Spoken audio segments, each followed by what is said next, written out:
Welcome to HR Voices, a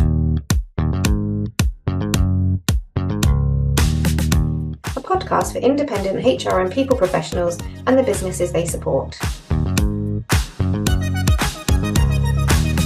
HR Voices is brought to you by the expert team at HR Independence Limited.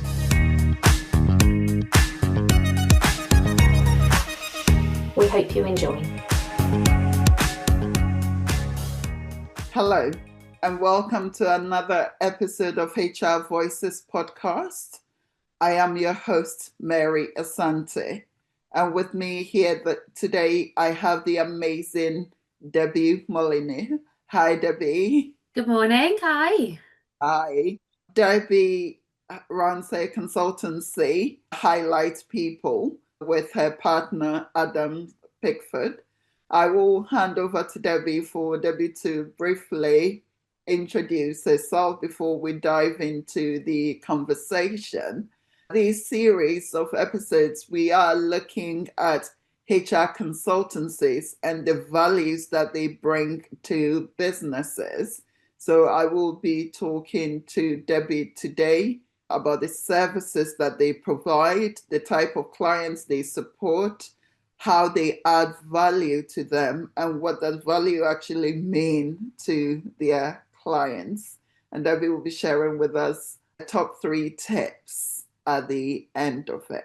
So welcome, Debbie. Thank you very much. Thank you for having me. Great. Can we start by you introducing yourself, a brief background to who you are, what you do, etc., so that our listeners and our viewers who may not be too familiar with you and highlight people can learn a bit more about you? Yes, of course. So I'm Debbie. I fell into HR like maybe lots of people did. I did a degree in geography and town planning, and my first job post-graduation was in a personnel department. And I've worked with larger organisations in market research, in publishing and in medical devices. And then about 7 years ago, I decided to go self-employed as a sole trader. I was having quite a bit of success supporting small businesses, and then had a business partner join me. So Adam Pickford joined me to basically grow the people development side of the business. My background is very much core generalist HR, and he's very much a people development specialist. So we matched together quite well. And that was 5 years ago. And we've been on a journey of growth ever since, supporting mainly life sciences and charities and SMEs with their HR and people development to make sure that they've got the organisations that can scale. Excellent. Thank you, Debbie, for that comprehensive introduction to highlight people. Now, you've talked about a range of organizations that you support.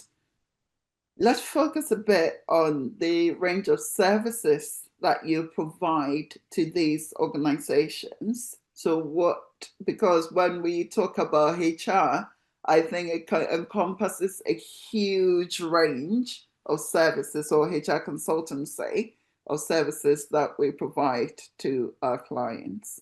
So what range of services do you provide? So we're quite a generalist provider. So I know some HR consultancies will specialise in something. Our specialty is probably life sciences, a very specific industry with specific requirements.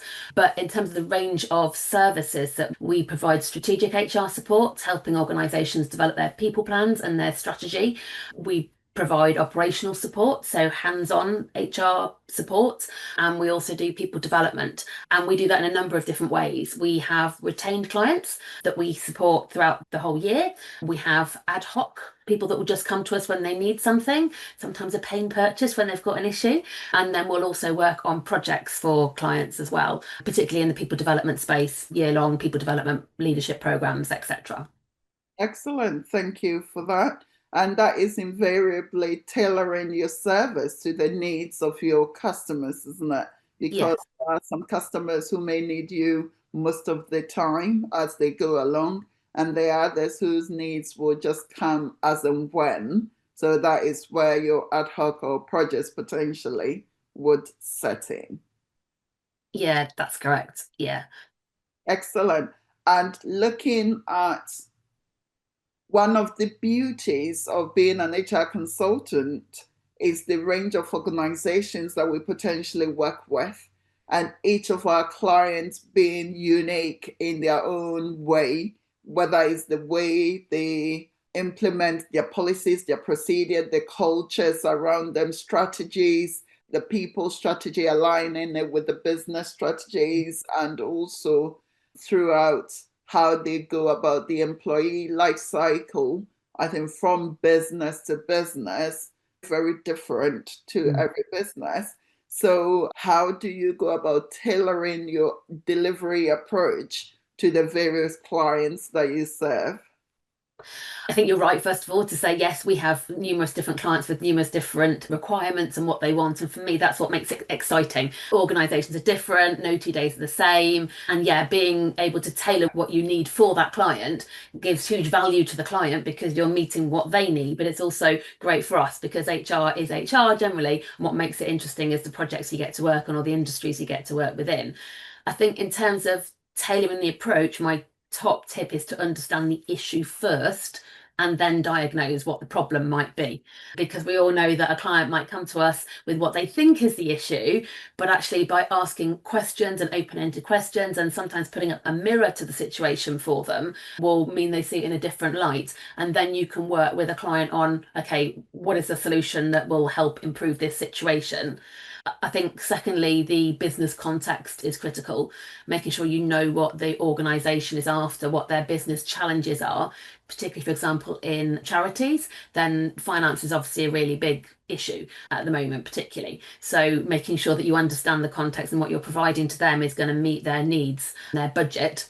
And that applies probably for lots of organisations as well. So the business context is first, and then what's the HR solution is second. In terms of tailoring, I think it's also important to take your clients along with you. So making sure that you're involving the clients in the solution together.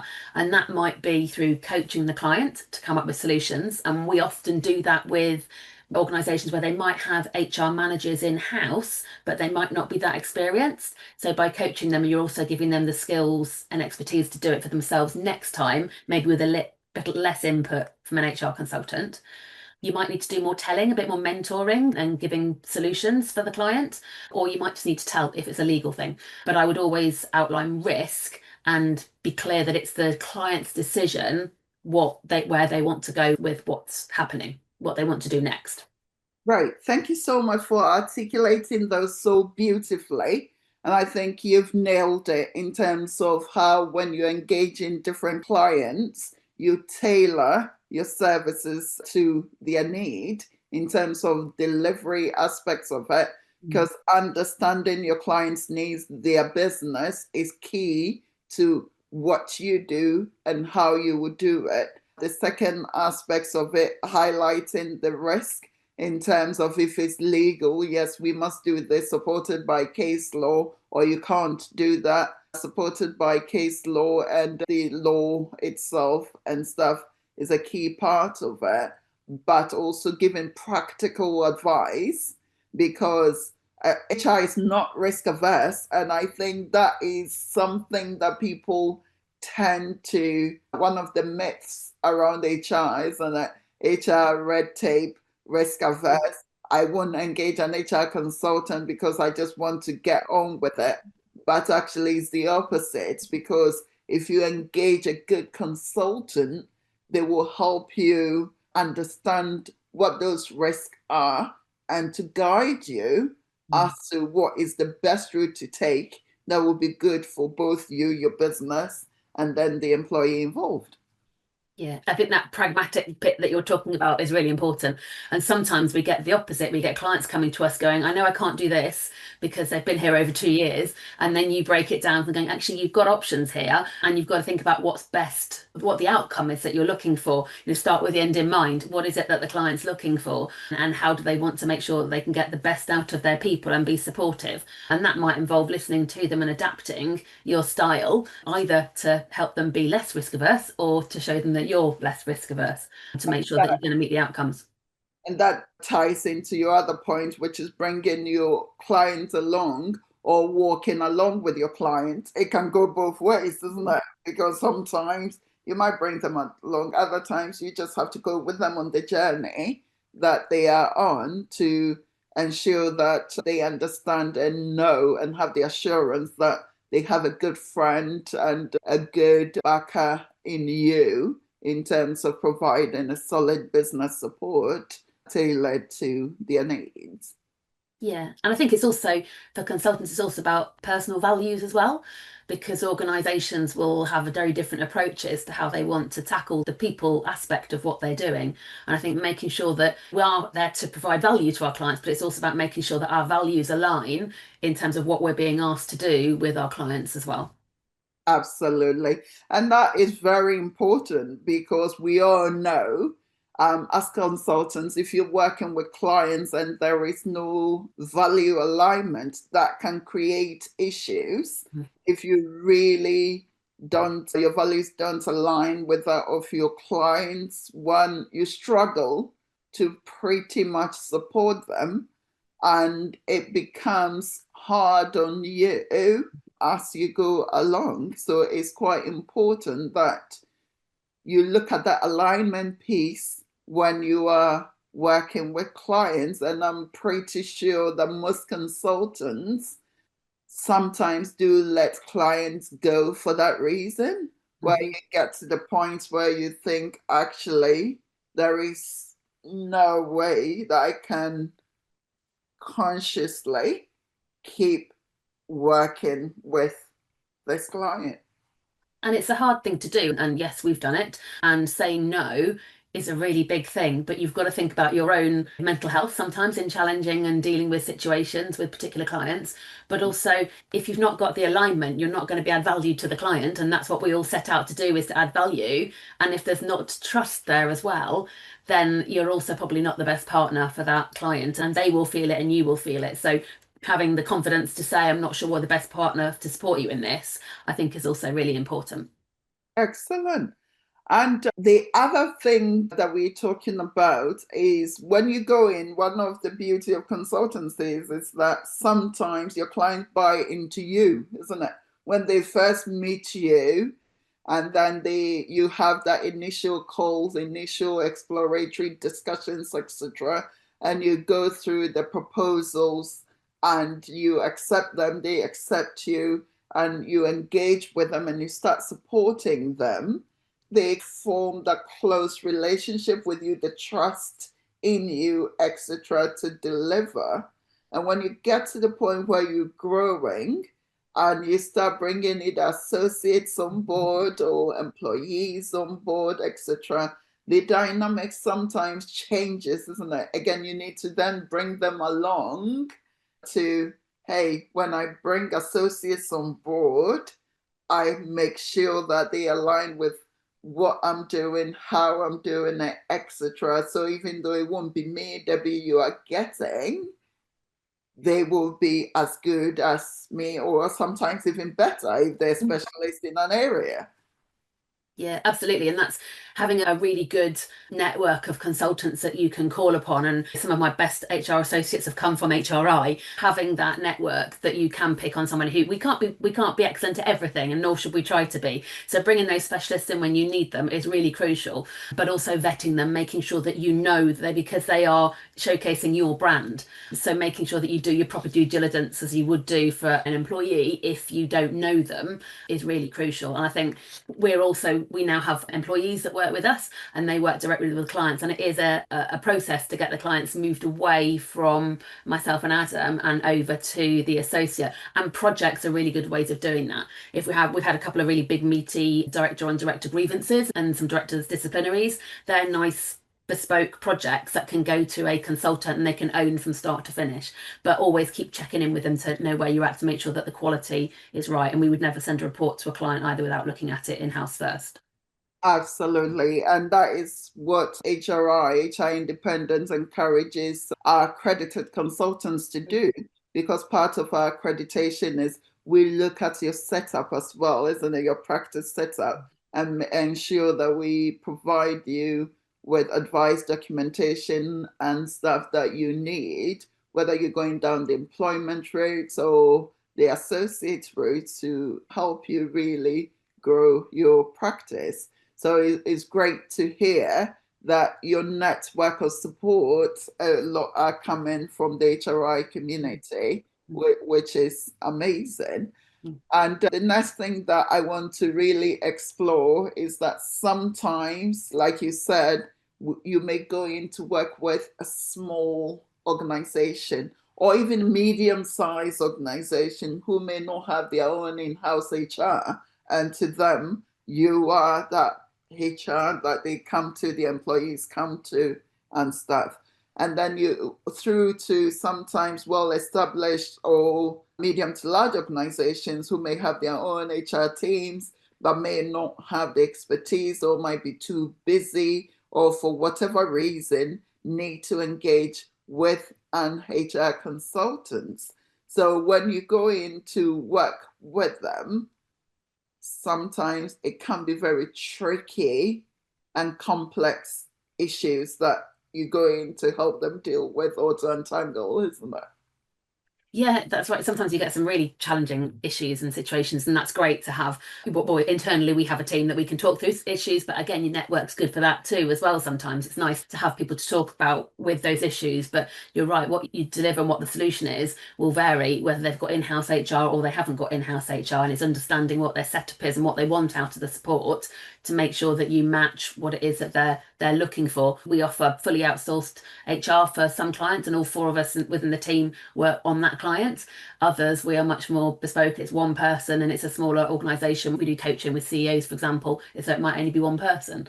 But yeah, matching with what they need and the stage of life they're at, and also knowing when to step away. With one of our outsourced consultants, they're now when I outsourced clients, they're now at the point of where they're getting somebody in-house because we've identified the point at which they need to get somebody in-house. And so we're transitioning over, not everything, but transitioning over some things because it's more beneficial for them to have somebody in-house. Excellent. That is amazing. And the other thing is also looking at value. We talked about value quite a lot. What might good value an HR consultant such as yourself or consultancies such as Highlight People, what value might you bring to the clients and businesses that we support? Well, we always like to define the value to our clients. I mean, working in life sciences, we've got a lot of people that are interested in stats and evidence. So we like to match that as well and track what we're doing with our clients so we can also demonstrate the return on the investment that they've got. So, for example, there's a CEO that we coach who runs a regional business. He was struggling a little bit, being the top of the tree. It's difficult to have somebody to talk to. So we do a lot of business coaching with him. That's not necessarily HR, but through an HR lens. And he's seen a 30% increase in revenue growth and won a regional award last year as well, which is fantastic. And I think also as consultants, we're running our own businesses, and we shouldn't lose sight of the fact that through running our own businesses, we can understand what our smaller clients are going through as well, because a lot of the challenges we're also having. At what point do you take on staff? Where do you put your marketing? You're trying to have several hats on all at once. So the coaching there directly led to a 30% increase in revenue growth, and we worked through him to give those figures. So that was a really great story. Recruitment has also been really helpful for us. One client, we didn't set out to do recruitment. They asked us to do the recruitment for them. So we act as their sort of talent acquisition partner, and we're very clear that we're not a recruitment agency. So we price differently, but we've seen at least 4 times investment. So we saved them £75,000 by using us rather than going through the previous approach, going through agencies. And we understand them better, so we deliver a better service. We know who else we're going to be working with to make sure that we've got the skills gaps are being filled, and we can challenge them around culture as well to make sure they're not trying to get copycats of everybody. So that's been a massive help to diversify the team. And also we lead a lot with insights. We are insights practitioners, and we are now distributors as well, selling to other HR consultants. But that's also been really helpful, using the language of insights to be able to support team working, communication. We've used it in mediation. We had 2 directors that we helped, and we used insights as a way of benefiting that. And obviously when you've got 2 directors that are not getting on, that ripples through the team. So the value there is in the engagement and the team dynamic and the lost efficiency by having a difficult relationship. So there's a number of different ways that you can measure value and impact, and that's just a few examples. Excellent. Thank you for that, Debbie. And that is amazing, because a lot of the time we start from HR soft, fluffy, red tape, etc. But actually, those 4 or so key examples have really highlighted that it's beyond soft and fluffy. It goes into actually adding real value, being able to demonstrate the financial return on investment for businesses. And it's always important to engage with HR consultants at the right time because that saves you a lot of money.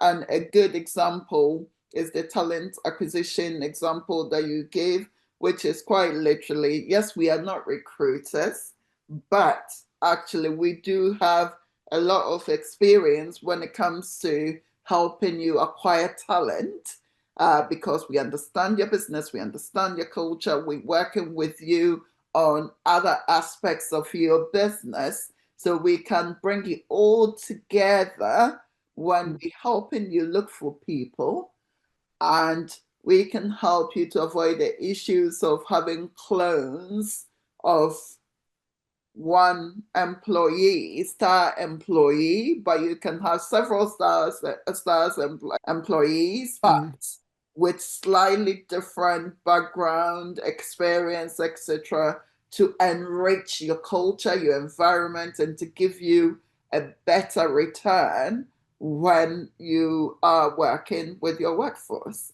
So those are, thank you for highlighting those, because again, because HR consultants do so much that sometimes it's hard to sit back and say, hey, here is the actual value that we bring to you. So thank you. That is really helpful and important.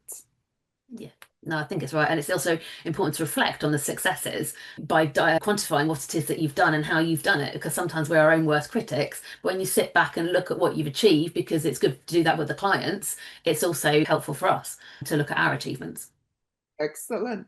And the other one that we need to look at is lessons learned and advice for others in the field, or anyone listening to us thinking, actually, that sounds interesting, or this sounds like a lot of hard work. Either way. Yes. What are some of the lessons learned for you? I think I've got lots of lessons learned in the last sort of 5 years where I am and the couple before that. Lots of lessons learned. Probably the biggest one is diversify your client base. We had a client that dominated our revenue, and in biotech, obviously biotech. No, we had advance warning that we thought they were going to the success was not going to be there with the clinical trials, but we had to very quickly diversify the client base to make sure that we maintained our revenue. I'd watch out for that. Have a number of different clients if you can. I think network over marketing. A lot of business comes from referrals, word of mouth. If you are being seen and you've got those networks, then that visibility will come. I wouldn't neglect it, but don't worry too much about your website or marketing initially. Use your network to get your first clients, and then there does come a point when obviously you need to look at that and make sure that your website is a good shop window. But definitely I'd say networking is a really important first step. Having a hook is a good thing as well. Lead with something, whether that could be a blog or a white paper or an HR little mini audit. Something like that's also really good because it gives you a hook to get into clients with. And one of the biggest things is listen. Make sure you have a commercial mindset and listen to what the clients want, because it's not about us and what we'd be doing. It's what the client wants, what the client needs, and that's our role. So I would always make sure that you listen to what your clients need so that your solution fits that. Excellent. Thank you for that. And again, very important points that you've highlighted there in terms of your clients' needs and their wants and addressing those, rather than, because like putting technical terms, you can have the best product, design the best solution, but if no one wants it, it's of no use to anybody and you're not going to get clients. But if you have a practical product that serves your client's needs, you're more likely to get more clients using your service than the other way around. So thank you for that. And I typically like to end our podcast with top 3 tips. Yeah, I think Mine would be what I've just said there. You've got to demonstrate value to the clients. That's definitely top tip. And be commercially minded. I'd say they are definitely the top two, if you like, top tips. Also, don't forget to keep yourself current. I mean, that's very difficult not to be with the Employment Rights Bill at the moment, given what we do, but also looking at other things that are around on the market. What are you doing to react to everybody jumping on the bandwagon of AI? What can we do to support that? What are the drawbacks? It's well documented about the challenges of adopting AI in recruitment, for example. What are the watch outs? So definitely keep current as to what's going on, because if it's all being out there, then your clients will also be seeing that too.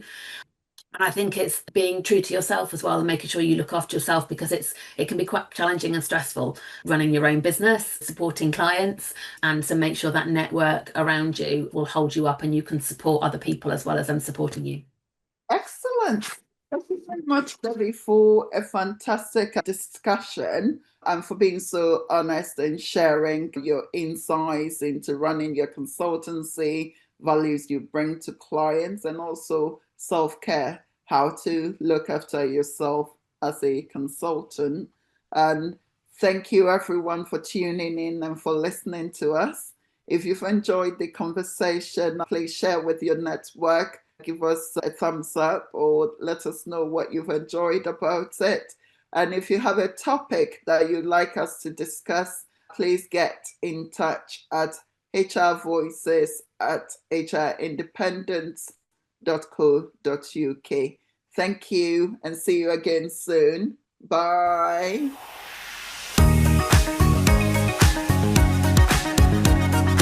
We hope you enjoyed this episode of HR Voices. If you have a topic you'd like us to cover or would like to be a guest, we'd love to hear from you. Connect with us on social media or email us at hrvoices@hrindependence.co.uk. Tune in next time.